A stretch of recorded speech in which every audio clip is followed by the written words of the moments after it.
మీ పక్కనే ఉంటూ మీ మీద అసూయ చూపించే వాళ్ళ లక్షణాలు ఎలా ఉంటాయో చెప్పనా? ఒక్కసారి ఈ లక్షణాలు గుర్తుపెట్టుకొని మీ పక్కన ఇలాంటి వాళ్ళు ఉన్నారో లేదో ఒక్కసారి గమనించండి.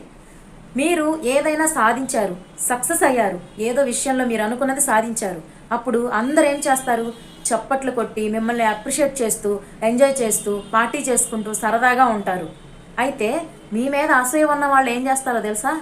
"హా, సాధించాలేవో పెద్ద గొప్ప, ఏంటి వాడు సాధించేది, నేను సాధించలేనా ఇలాంటివి, లేకపోతే వాడు కాకపోతే అందరూ సాధిస్తారు, దీనిదేముంది, ఇది ఒక పెద్ద కష్టమా, వాడికేదో కలిసి వచ్చింది, గ్రహాలు అనుకూలించాయి, లక్ అనేది కలిసి వచ్చింది, అన్నీ కలిసి వచ్చేసరికి అలా ఎదిగిపోయాడు, అలా సక్సెస్ అయ్యాడు అంతే" అని ఇలా చీప్గా తీసి అవతల పడేస్తారన్నమాట.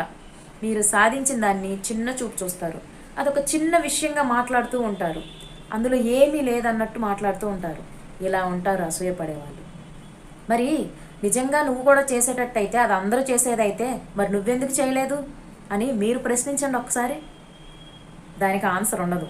ఎందుకంటే వాళ్ళు మిమ్మల్ని ఎదగకుండా చేయాలన్న ఉద్దేశం తప్పితే, వాళ్ళు కూడా మీతో పాటు ఎదగాలి అన్న ఉద్దేశం వాళ్ళకి లేదు కదా.